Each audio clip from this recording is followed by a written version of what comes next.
नमस्कार बंधुरा रूमिज test and travels सकलके स्वागत। आज आमी निये चले एसेछि मेथी परोटा, एकेबारे उइंटार स्पेशल रेसिपि। प्रथमेई मेथी पातागुलो तितकुटे हওয়ার कारणे अल्प तेले एकटु नेड़ेचेड़े निते हबे, माने भेजे निते हबे, ताहले तितकुटे भाबटा आर थाकबे ना। एबारे देखा जाक मयामटाय कि कि देब।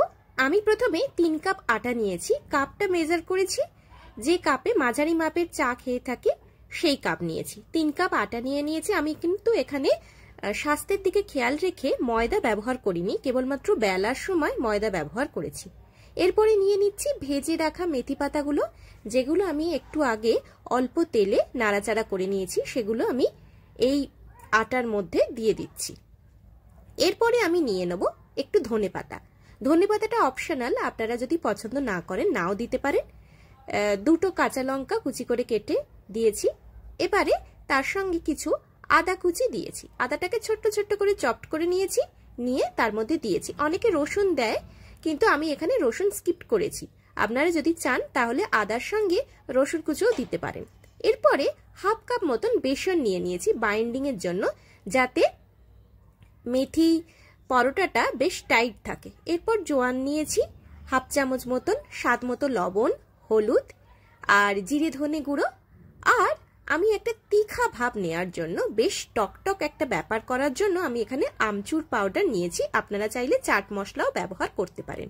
এরপর সামান্য তেল দিয়েছি, দিয়ে ময়ামটাকে যেভাবে আমরা লুচি পরোটা আটা মেখে থাকি বা রুটি করার সময় আটা মেখে থাকি, সেরকম ভাবেই আমরা পুরো ময়ামটাকে আলতো হাতে অল্প অল্প গরম জল দেব আর মেখে নেব। গরম জলটা আমি এক্ষেত্রে উষ্ণ গরম জল ব্যবহার করেছি। আপনারাও ময়ামের সময় উষ্ণ গরম জল ব্যবহার করলে বেশ ময়দা বা আটাটা বেশ নরম হয়। দেখতেই পাচ্ছেন ময়ামটা মাখা হয়ে গেছে। এবার আমি একটা সুতির কাপড় পুরোপুরিভাবে ভিজিয়ে নিয়ে ভেজা কাপড়টাকে এর ওপর দিয়ে রেখে দিলাম। ময়ামের ওপর 30 মিনিট আমি রাখবো। 30 মিনিট পরে আমি সেই ময়াম থেকে একটু একটু করে সফট ডো থেকে লেচি কেটে নিচ্ছি আর পরোটাটা বেলা শুরু করছি। অল্প আমি এখানে কিন্তু ময়দা নিয়েছি। আমি আগেই বলেছি ময়াম দেওয়ার সময় আমি কোনো রকম ময়দা ব্যবহার করিনি, কিন্তু বেলার সময় আমি অল্প ময়দা নিচ্ছি, কারণ এটা লেগে লেগে যেতে পারে। আমি প্রথমে একটা গোল পরোটা আপনাদের বেলে দেখাচ্ছি, এরপরে আমি ত্রিকোণ পরোটা দেখাবো। পরোটা বেলার সময় কিন্তু কোনো রকম ভেতরে যে পুরটা আমরা দিয়েছি সেগুলো কিন্তু কোনোটাই বেরিয়ে যাচ্ছে না।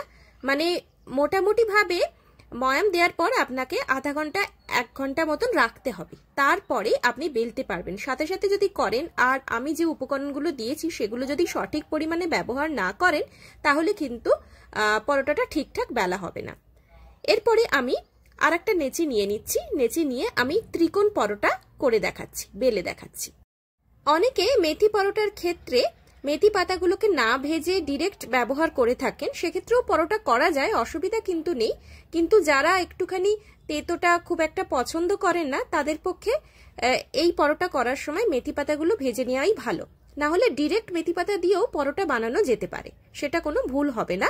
বা খেতে যদি পছন্দ করে থাকেন, তিতকুটে ভাবটা ভালো লাগে, খারাপ লাগে না মুখে অত, তাহলে সেটা আপনারা নিঃসন্দেহে ডিরেক্ট পাতাগুলো দিয়েও ময়াম দিতে পারেন। আর একটা ব্যাপার বলে রাখি, আলু পরোটার ক্ষেত্রে যেরকম পরোটাটা বেশ মোটা ধরনের হয়, মেথি পরোটাটা কিন্তু আমি বেশ পাতলাই করেছি। একেবারে রুমালের মতো ভাঁজ করলে হাতের মুঠোর মধ্যে চলে আসবে, কারণ এটা হচ্ছে একেবারে গুজরাটি ডিশ। এটাকে মেথি থেপলা বলে। আমরা সেটাকে নিজেদের মতন বানিয়ে নিয়েছি মেথি পরোটা হিসাবে, কিন্তু মেইন ডিশটা হচ্ছে মেথি থেপলা, যেটা খুব পাতলা বা রুমালের মতন হয়। একদম ভাঁজ করলে ছোট্ট আকার ধারণ করে। আমার পরোটাগুলো বেলার সময় আপনারা দেখতে পাবেন ভীষণই পাতলা হয়েছে।